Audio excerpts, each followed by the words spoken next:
ഇന്ന് ഞായറാഴ്ചയാണ്. സ്വകാര്യ സന്ദർശനങ്ങളിലാണ് രാവിലെ പല സ്ഥാനാർത്ഥികളും ഉള്ളത്. എന്തായാലും കോഴിക്കോട് ജില്ലയിൽ 12 LDF സ്ഥാനാർത്ഥികളും ഇന്നലെ നാമനിർദ്ദേശ പത്രിക സമർപ്പിച്ചു. ഇനി എലത്തൂർ അസംബ്ലി മണ്ഡലത്തിൽ നിന്ന് മത്സരിക്കുന്ന മന്ത്രി AK ശശീന്ദ്രനാണ് നോമിനേഷൻ നൽകാനുള്ളത്. അദ്ദേഹം നാളെ നോമിനേഷൻ നൽകും. എന്തായാലും മന്ത്രി AK ശശീന്ദ്രൻ തന്നെ, എലത്തൂരിലെ LDF സ്ഥാനാർത്ഥി AK ശശീന്ദ്രൻ തന്നെ ഇപ്പോൾ എന്നോടൊപ്പം ചേരുന്നുണ്ട്. അദ്ദേഹം ഇന്ന് ഉച്ചവരെ സ്വകാര്യ സന്ദർശനത്തിലാണ്. ഉച്ച കഴിഞ്ഞ് കുരുവട്ടൂർ പഞ്ചായത്തിൽ റോഡ് ഷോയാണ് അദ്ദേഹത്തിൻ്റെ ഇന്നത്തെ പ്രചാരണത്തിൻ്റെ പരിപാടി എന്നുള്ള പറയുന്നത്. എങ്ങനെയാണ് ആദ്യ റൗണ്ട് പ്രചാരണം മുന്നോട്ട് പോകുന്നത്? കൈരളി സൂചിപ്പിച്ചതുപോലെ ഈ മണ്ഡലത്തിൽ 4ാമത്തെ തവണ മത്സരിക്കാൻ പോകുന്ന എനിക്ക് എന്നെ സ്ഥാനാർത്ഥി എന്നുള്ള നിലയിൽ പരിചയപ്പെടുത്തേണ്ട ആവശ്യമില്ല. എന്നിരുന്നാലും പരമാവധി വോട്ടർമാരെ നേരിൽ കണ്ട് വോട്ട് അഭ്യർത്ഥിക്കുക എന്നത് ഒരു സ്ഥാനാർത്ഥിയുടെ പ്രവർത്തന പരിപാടിയിലെ പ്രധാനപ്പെട്ട ഇനമാണ്. നാളെയാണ് ഞാൻ നോമിനേഷൻ കൊടുക്കാൻ ഉദ്ദേശിക്കുന്നത്. അതിനു മുമ്പ് പഴയകാല പ്രവർത്തകന്മാരും നേതാക്കന്മാരുമായ കുറേയധികം ആളുകളുണ്ട്.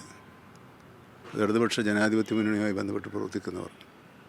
അവരെയെല്ലാം കണ്ട് അനുഗ്രഹം തേടുക എന്നതാണ് ഇന്നത്തെ മുഖ്യ പരിപാടി. 4ാം തവണയാണ് അങ്ങ് മത്സരിക്കുന്നത്. താങ്കൾ തന്നെ സൂചിപ്പിച്ചു. കഴിഞ്ഞ 3 തവണയും ക്ലോക്ക് അടയാളത്തിലാണ് മത്സരിച്ചത്. ഇത്തവണ ചിഹ്നം ഒന്ന് മാറിയിട്ടുണ്ട്. അത് പറഞ്ഞത് ശരിയാണ്. അതൊരു പ്രത്യേക സാഹചര്യത്തിൽ ചിഹ്നവുമായി ബന്ധപ്പെട്ട് സുപ്രീം കോടതിയിൽ ഒരു കേസ് നിലനിൽക്കുന്നതിനാൽ താൽക്കാലിക ചിഹ്നമായിട്ടാണ് കാഹളം മുഴക്കുന്ന മനുഷ്യൻ്റെ ചിഹ്നം ഞങ്ങൾക്ക് ലഭിച്ചിട്ടുള്ളത്. പരിചിതമായ ഒരു ചിഹ്നം മാറി പുതിയൊരു ചിഹ്നം വരുമ്പോൾ നമ്മുടെ താഴെ ബൂത്ത് തലത്തിൽ പ്രവർത്തിക്കുന്ന പ്രവർത്തകന്മാർക്ക് കുറച്ച് കൂടുതൽ ചിഹ്നം പരിചയപ്പെടുത്തുന്ന പ്രവർത്തന പരിപാടികളിൽ ഏർപ്പെടേണ്ടതായി വരും. എന്നാൽ ആ കാര്യത്തിൻ്റെ ഗൗരവം മനസ്സിലാക്കി തന്നെയാണ് ബൂത്ത് ലെവൽ പ്രവർത്തകന്മാർ പ്രശ്നങ്ങൾ കൈകാര്യം ചെയ്യുന്നത്. 2 തവണ പിണറായി സർക്കാരിൽ മന്ത്രിയായിരുന്ന വ്യക്തി കൂടിയാണ് താങ്കൾ. 3ാമതൊരു പിണറായി സർക്കാരിലേക്ക്, അല്ലെങ്കിൽ 3ാമതൊരു LDF സർക്കാരിലേക്കുള്ള ഒരു തയ്യാറെടുപ്പിലാണ് കേരളം എന്ന് തന്നെ പറയാം. ആ നിലയിൽ മണ്ഡലത്തിൽ നടത്തിയ വികസന പ്രവർത്തനങ്ങൾ, സംസ്ഥാന തലത്തിൽ നടത്തിയ വികസന പ്രവർത്തനങ്ങൾ, ഇതെല്ലാം തന്നെയാണോ പ്രധാനമായും ഈ ക്യാമ്പയിനിൽ മുന്നോട്ട് വെക്കുന്നത്? മണിക്കൂറുകൾ സംസാരിച്ചാലും തീരാൻ കഴിയാത്ത അത്രയേറെ വികസനമാണ് കേരളത്തിലെ 140 മണ്ഡലത്തിലും കഴിഞ്ഞ 10 വർഷമായി നാം കണ്ടുകൊണ്ടിരിക്കുന്നത്. സമാനതകളില്ലാത്ത വികസന നേട്ടങ്ങളാണ്. ആ നേട്ടങ്ങളുടെ റെക്കോർഡാണ് എലത്തൂർ നിയോജകമണ്ഡലത്തിലുമുള്ളത്.